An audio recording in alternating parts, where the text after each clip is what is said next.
Most people believe that walking more is the secret to staying healthy as they grow older. We've all heard it countless times. Just keep walking, and you'll stay strong and independent. It seems like simple advice, doesn't it? Yet, what if I told you that doctors are now warning against it?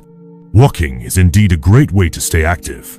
But when it becomes the sole focus of your exercise routine, especially after the age of 70, you might be unintentionally accelerating the aging process. The truth is, while walking keeps us mobile, it does not address many of the critical aspects of our health as we age. It's essential to understand that as we age, our bodies go through a host of changes. Muscles weaken, joints stiffen, and balance becomes more fragile. While walking may help maintain basic mobility, it isn't enough to prevent muscle loss, improve balance, or protect your joints. In fact, relying too much on walking can even lead to a decline in strength and stability, which increases the risk of falls and injuries. So how exactly does walking too much affect our aging bodies?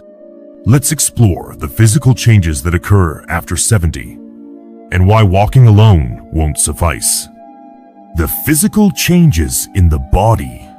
After 70, as we age, our bodies undergo several inevitable transformations that affect our overall health. The natural process of aging brings about a decline in muscle mass, flexibility, joint mobility, and bone density. These changes can gradually make daily tasks harder and more taxing. Walking might seem like an easy and harmless activity, but as your body weakens, it no longer provides the comprehensive benefits needed to sustain strength and mobility in the long term. One of the most significant age-related changes is sarcopenia, the gradual loss of muscle mass and strength. Sarcopenia affects nearly everyone as they age, and it can start as early as your 30s, with muscle loss becoming more pronounced after the age of 70. This process often goes unnoticed at first. At first, you may feel fine, but as time passes, you might notice that lifting objects, getting out of chairs, or even walking for long periods becomes increasingly difficult. Walking alone doesn't prevent sarcopenia, as it primarily works the lower body, but doesn't engage the upper body or core muscles. Without strengthening these areas, your muscle mass declines over time, making you more vulnerable to falls and injuries.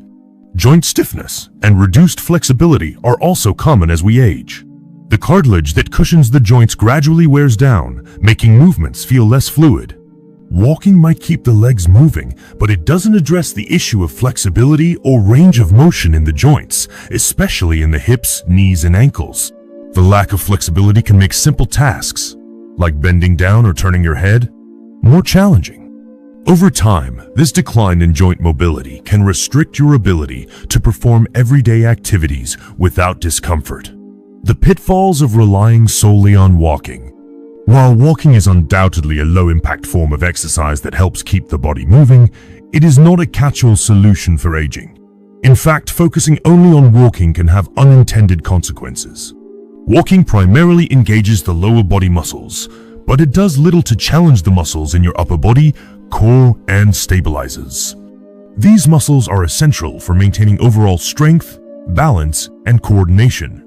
When you rely too heavily on walking, other muscle groups remain underused, leading to imbalances. For example, walking doesn't strengthen your core muscles, which play a critical role in maintaining stability and preventing falls. A weak core can result in poor posture, back pain, and a higher risk of falls.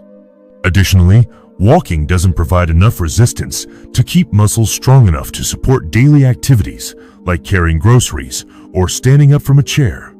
If you don't actively work to engage your upper body and core, you risk weakening these muscles, which leaves you more vulnerable as you age.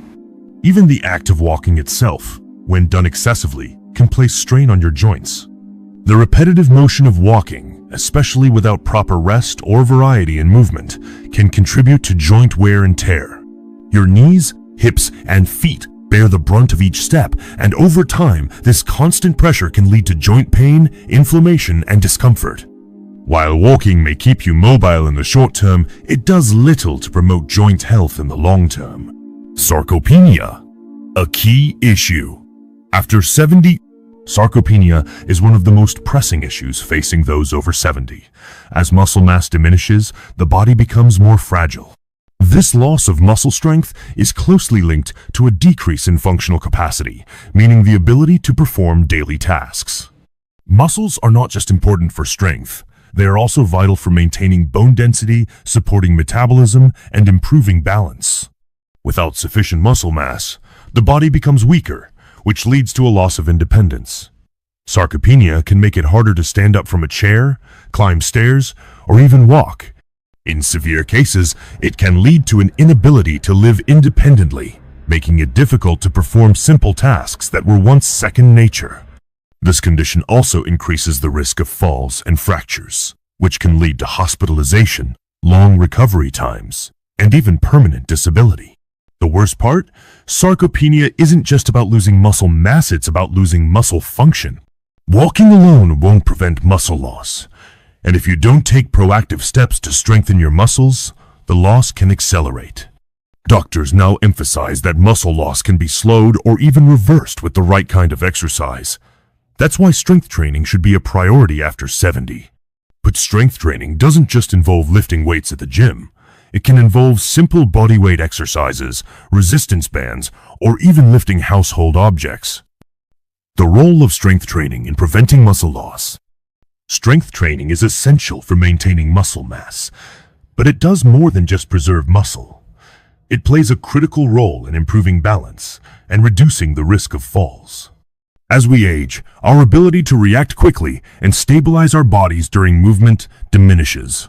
Strength training targets the muscles that are most responsible for balance, particularly the core and lower body muscles. By incorporating strength training into your routine, you'll not only maintain muscle mass, but also improve your overall stability. Studies have shown that older adults who engage in strength training are less likely to experience falls and fractures. These exercises help build muscle strength and coordination, which are essential for tasks like standing up from a chair, carrying groceries, and even maintaining your posture. One common misconception about strength training after 70 is that it requires lifting heavy weights or spending hours at the gym. In reality, strength training can be as simple as using resistance bands, doing bodyweight exercises like squats or lunges, or even lifting household items like water bottles or bags of flour. The key is progressive resistance, challenging your muscles just enough to keep them engaged and growing stronger over time. Why walking alone isn't enough? Walking alone simply doesn't provide the comprehensive benefits that our aging bodies need. While it's an excellent cardiovascular activity, it doesn't challenge the muscles enough to preserve strength, prevent muscle loss, or improve balance. Walking doesn't provide the resistance necessary to maintain muscle mass, nor does it adequately engage the stabilizing muscles that are crucial for preventing falls. Without engaging your upper body, core, and smaller stabilizing muscles, walking can lead to muscle imbalances that put strain on your joints and increase the risk of injury. Strengthening these underused muscles through exercises like resistance training, balance exercises, and flexibility routines can prevent these issues and improve your overall quality of life. Conclusion of Part 1. It's clear that walking alone isn't enough to keep you healthy and strong after 70. While it may keep you moving, it doesn't address the crucial aspects of aging that require attention. Sarcopenia, joint health, flexibility, and balance all need to be actively maintained through diverse exercises that engage the entire body. In the next section, we'll explore the key exercises and strategies that will help you stay strong, mobile, and independent as you age. It's time to shift the focus from just walking to a well-rounded fitness routine that supports longevity and well-being. But before we dive into that, think about your current routine. Are you relying too much on walking? Could your body benefit from a more balanced approach to exercise? Now that we've established why walking alone isn't enough to maintain strength, mobility, and overall health after 70, it's time to dive into what really makes a difference. After 70, focusing on strength training, balance, flexibility, core strength, and joint protection should be the primary goals in your exercise routine. These areas not only help preserve your independence, but also ensure that you remain strong, mobile, and free from pain as you age. Let's break down the 5 essential exercises and practices that will truly help you thrive, far beyond just walking.